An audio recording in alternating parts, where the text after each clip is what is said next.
The chains did not break a man all at once. That was the cruelest lesson Kojo learned in the first weeks of his captivity.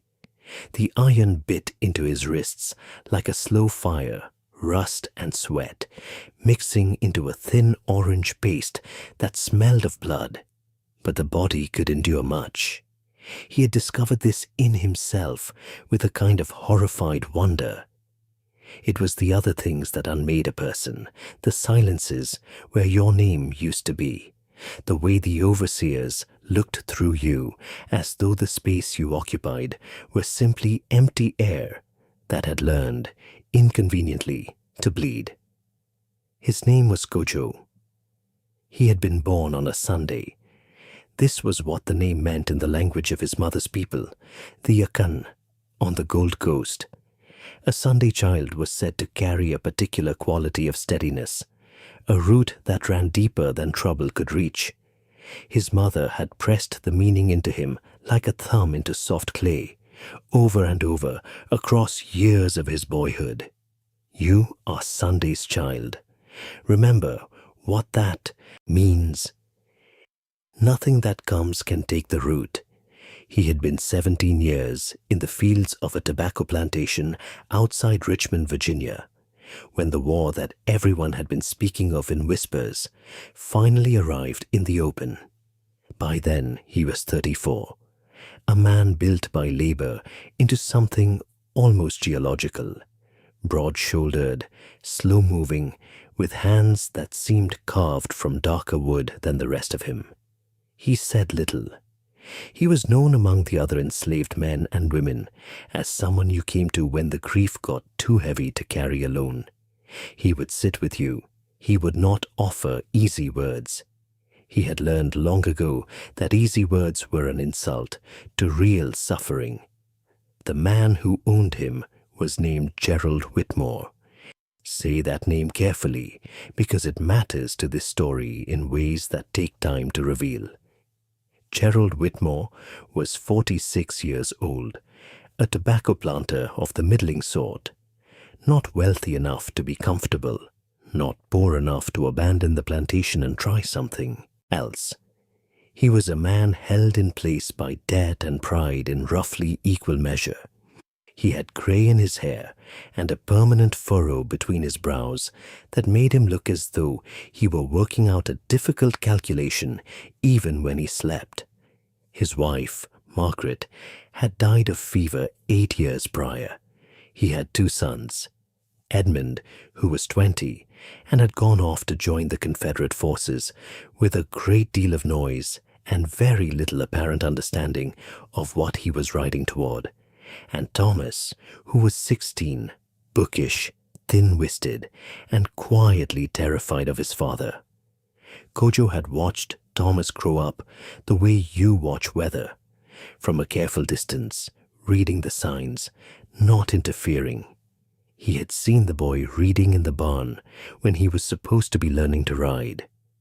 He had found him once, weeping behind the smokehouse because his father had struck him across the face for some small deficiency.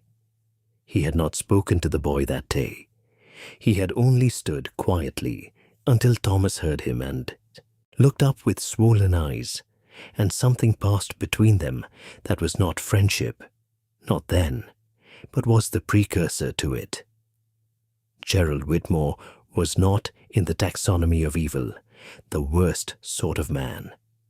This was perhaps the most difficult part of Kojo's story to understand, and the most essential. He did not torture for pleasure. He did not seek out cruelty the way some men did with a cold hunger, but he inflicted it readily, without remorse, whenever it served his purposes or his mood. He had sold Kojo's wife, Abina, to a planter in Georgia 7 years earlier, on a morning in March when the dogwood was blooming pink and white along the lane like nothing terrible was happening anywhere in the world. He had done this because he needed the money. He had not looked at Kojo when he did it. He had looked at his own boots. Kojo had said nothing. He had watched the wagon carry Abena away. She had not looked back, because looking back would have destroyed her. And then he had gone to the fields and worked until dark. That night, in the small hours, he had pressed his face into the earth of his sleeping place and made sounds that were not quite words. And something had happened in him then, not a hardening, something stranger than hardening. A kind of reckoning. He had thought, if I become what has been done to me, then it has been done to me twice. He did not fully understand what he meant by this. It was not yet a philosophy. It was barely a feeling, but it was a seed. The war came to the Whitmore plantation in stages, the way a tide comes. First, a change in the air, then the waterline creeping where it had not crept before, then the full flood. Edmund came home in the spring of 1863 with one arm gone to the elbow and a face that had aged 15 years into. He sat on the porch for much of the summer and did not speak. Gerald Whitmore moved around his son with a terrible helplessness, as though the boy were a piece of broken machinery he did not know how to fix and could not afford to replace. Thomas brought his brother water and books and was refused. Kojo watched this too, from his careful distance, and felt the specific grief of watching a family eat itself alive. The news of the Emancipation Proclamation reached the enslaved people on the plantation in the whisper telegraph way, that all important news reached them. Faster than the white people imagined, slower than anyone deserved. There was argument, late at night, in the quarters. Some said it changed nothing practical, not yet. Some said it changed everything, even if only in the spirit. Kojo said the thing he believed. It means somebody, somewhere, finally said out loud what was always true. That matters. Even when words are all there is, words can matter. He believed this. He was not certain why he believed it. Perhaps it was because language was the one thing that had never been entirely taken from him. He still dreamed in his mother's tongue. The war ground on. The plantation declined. Several enslaved men and women slipped away in the night. Kojo knew about these departures beforehand and said nothing to anyone, but pressed small folded papers with sketched maps into the hands of those who were going. He had made these maps over years, walking the roads in his memory, marking the distances and the landmarks. He had never used one himself. He was not sure why. Perhaps he was waiting. Perhaps the route his mother had spoken of ran down into this particular soil in ways he could not yet name. In the winter of 1864, Gerald Whitmore came to Kojo with a rifle and a peculiar expression, something between shame and desperation, which is an ugly combination on any face. Federal soldiers had been seen in the county. He wanted Kojo to take a horse and ride out to Edmund's old hiding place in the woods 3 miles north and bring back a strongbox that was buried there. Money, papers, things that mattered to his survival. "I'll pay you," Whitmore said, and then seemed to hear in the silence that followed how that sounded. Kojo looked at him for a long moment. "You'll pay me," he said. "When this is over, there'll be something. Land. I'll give you. You'll give me land." Kojo's voice was not angry. It was something more frightening than anger. It was perfectly level. "You gave me nothing. You took everything I had. My wife. He stopped. "You want me to ride to the North Woods in weather that could kill a horse, and you want to talk about what you'll give me." Whitmore could not meet his eyes. "I know what I've done," he said, and it was the first time Kojo had ever heard him say anything like it, and it cost him something visible.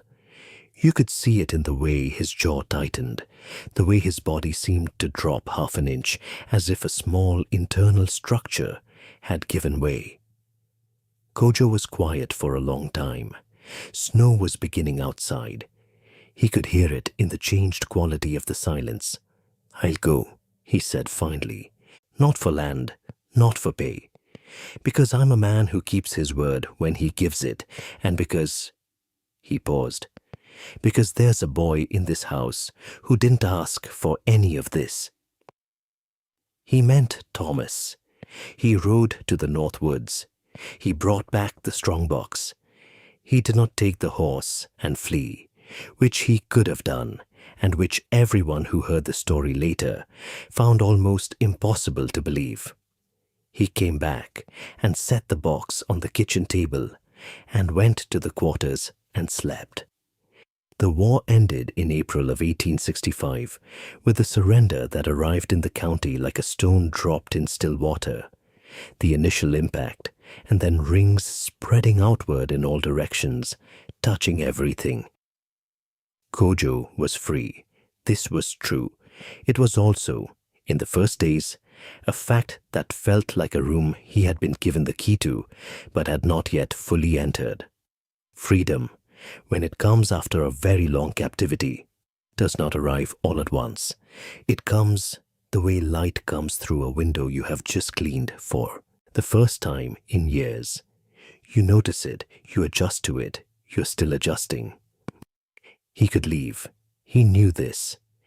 Several of the others had already gone, some north, some simply to the next county, some just down the road to the town, where a Freedmen's Bureau office had opened in a building that used to be a dry goods store.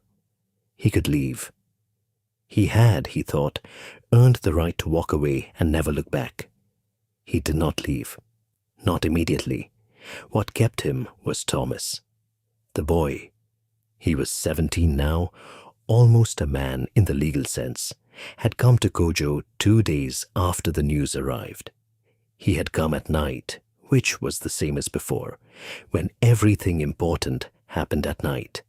He had come without a lamp, stumbling a little in the dark, and Kojo had heard him before he saw him. "I don't know what to say to you," Thomas said. He was standing at the edge of the small porch, his thin shoulders hunched, his hands hanging at his sides. "I've been trying to think of what to say for 2 days, and I can't find the words." "That's a start," Kojo said. "Not having words, that's an honest place." "My father," Thomas began and stopped. "Your father is your father," Kojo said. "That's his story and yours. It's not for me to write it. He hurt you. Your wife—" Thomas's voice broke on this. "I was 9 years old when they took Abina away. I remember it. I remember watching and not understanding, and then understanding, and not being able to—" "I was 9 years old, and I didn't do anything." "You were 9 years old," Kojo said. "That doesn't—" "It does. It matters how old you were. It matters that you were a child. Children are not responsible for the crimes of their fathers. You need to understand that, or it will poison everything good you try to do from here forward." Thomas was crying now, quietly, the way young men cry when they are trying not to. Kojo sat with it for a moment, the same way he sat with grief, giving it room. "I need to ask you. No right to ask. I know that. But I'm no right to ask, I know that. But I'm asking anyway." And here is where the story turns on its hinge. Kojo was silent for a long time. The night around them was full of the sounds of spring. Insects beginning to reclaim the air, something moving in the brush beyond the fence. Above them, the stars were extravagant and cold. "I've been thinking about forgiveness for a long time," Kojo said at last. "Not your father specifically, forgiveness in general. What it is." Thomas waited. "People think forgiveness is a gift you give to the person who wronged you. That's not what I found. Forgiveness is It's more like a fire you stop feeding. The anger, the hatred, these are fires. They need fuel. Every time you think about the injury, every time you turn it over in your mind and feel it, again you put more wood on. The fire stays alive. It wants to stay alive. It feels like justice to keep it burning. It isn't. He paused. I lost Abina, he said. And his voice did not change, but the quality of the silence around the name was different, fuller, heavier. I will spend the rest of my life not knowing where she is, not knowing if she lived, if she had children, if she... He stopped, started again. That is a wound that will never fully close. I don't expect it to. I'm not asking for it to. But I can choose whether that wound runs my life or whether I run my life. That is the one freedom that was never completely taken from me. The freedom of what I do with what I've been given. So you forgive him, Thomas said. It was not quite a question. I don't hate him, Kojo said. That's as much as I can tell you with certainty. I have chosen many times, over many years, not to let hatred of Gerald Whitmore be the thing that organizes my days. Not because he deserves that grace. He doesn't. But because I deserve it. Because my mother told me who I was, a Sunday child, a person with a root. And I have been trying to live up to that all my life. That's... Thomas shook his head. That's not something I could do. You might surprise yourself, Kojo said. You're already surprising me. The story of what happened next spread through the county in the way that genuinely unexpected things spread. Slowly at first, because people could not quite believe it. And then all at once, because it was too strange and too true to remain contained. Gerald Whitmore had been drinking. He was in the main house, alone. Edmund had gone to Richmond to find some kind of work. Thomas was somewhere on the property, and he had been drinking for several days. And he was in the condition of a man who has reached the bottom of his own interior and found it unpleasant. He had been expecting Kojo to leave. He had been expecting them all to leave. He had been in some dark chamber of himself, wanting them to, because their departure would at least be a clear consequence, a punishment that fit the crime in some legible way. Instead, Kojo was still there, working, not out of servitude. That was done, finished, the law had said so, but out of something else, something Whitmore couldn't name, and found unbearable to contemplate. Out of what? Pity? Choice? Something worse than both. On the 5th morning after the surrender news arrived, Whitmore came out of the house in the early light, red-eyed and unsteady, and found Kojo mending the fence along the east pasture. He stood and watched for a moment. Then he said, "Why are you still here?" Kojo did not stop working. "Because the fence needs mending," he said, "and because I decide where I go and when. Not you, not anymore." Whitmore stood there. Something worked in his face. "I'm going to ask you something," he said. "Ask." "Why did you bring back the strongbox last winter? You could have gone. You had the horse, you had the map.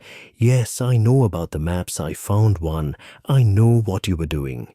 You had everything you needed to go. Why did you come back?"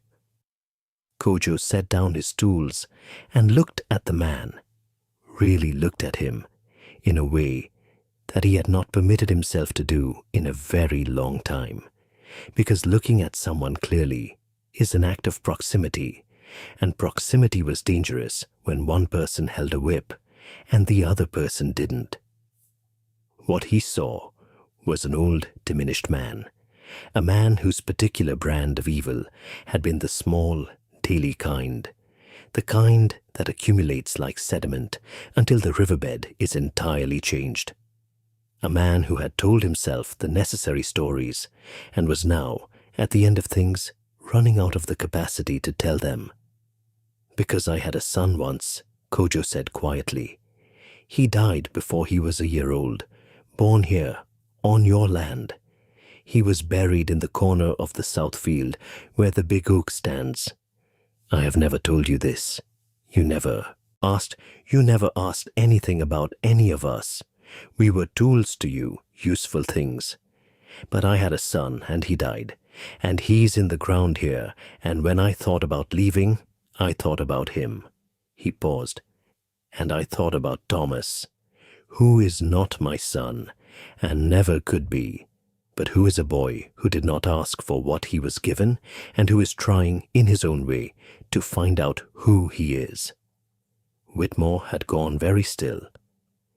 "I'm not staying for you," Kojo said clearly. "Let me be plain about that. I will stay until the season turns and the tobacco is in, because there are other people here who need the stability of work and wages. Wages now, which you will pay. And then I will make my own decision about where I go, but I'm not staying for you." "I know," Whitmore said. His voice had gone rough. "I know you're not." A long silence. "Is there—" Whitmore started, stopped. "Is there anything I can do for what I did? Any—" "You cannot undo it," Kojo said simply. "No one can undo anything. The question is what you do with what's left. That's always the only question."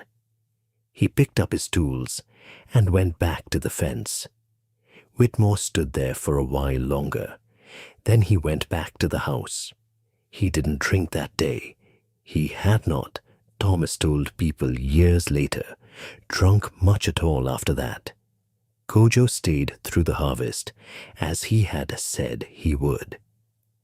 He organized the other freed people on the plantation into a collective arrangement, wages, agreements about hours and conditions, a simple written contract that he had Thomas help him draft because Kojo's reading was functional but imperfect, and he wanted every word to be exactly right.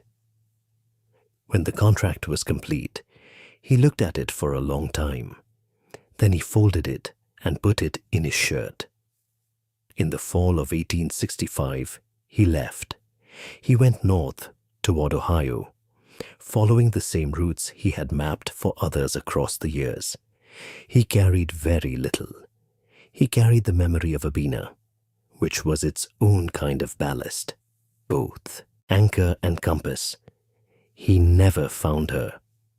This is the true part of the story, the part that does not resolve into comfort. He searched quietly and persistently for 3 years, placing inquiries at Freedmen's Bureau offices, writing letters in his careful script, speaking to everyone he met who had come up from Georgia. He found traces. A woman of her description sold again in 1859, a name that might have been hers, appearing in a church record in Savannah in 1861. And then silence, which is its own kind of answer, and which he carried the rest of his life. He settled eventually in Cincinnati, where he found work as a carpenter. He had always been good with his hands, and the work was honest and required the full presence of his attention, which he valued. He joined a church. He became, over time, one of those people in a community whom others came to with the heaviness they couldn't set down alone. He would sit with them. He would not offer easy words. He married again in 1869, a woman named Celia, who had her own scars and her own roots. They had 3 children. He told them everything, his name and what it meant, and Abina, and the plantation, and the chains, and the maps, and the fence he had mended the morning after the world changed. He believed in telling children true things, even the hard ones, especially the hard ones. This is what happened. This is who you come from. Now go and decide who you will be. Thomas Whitmore became a lawyer. He was one of the first lawyers in his region to represent black clients in civil cases. Not the last, but early enough that it cost him professionally and socially, which he had expected and accepted. He never spoke publicly about Kojo, which was perhaps right. The story was Kojo's story, not his. But he wrote to Kojo in Cincinnati once a year, a letter that was never more than a page, but that always contained something he had learned or done or was struggling with. Kojo wrote back in his careful hand. Edmund Whitmore never recovered from the war. Not fully, not in any way that let him be close to people. He lived alone on a small parcel of land and farmed it alone, and died at 52 of a heart that had, by all accounts, been breaking quietly for decades. This is not a judgment, it is a fact, and it contains its own grief, and grief is not the same as blame. Gerald Whitmore died in 1871. His will, which surprised everyone including Thomas, left a parcel of land to the people who worked this land and were never paid what they were owed. It was not enough. It was never going to be enough. But Thomas, who was by then studying law in Richmond, saw to it that the land was transferred correctly, that the titles were clean, that no one found a technicality to take it back.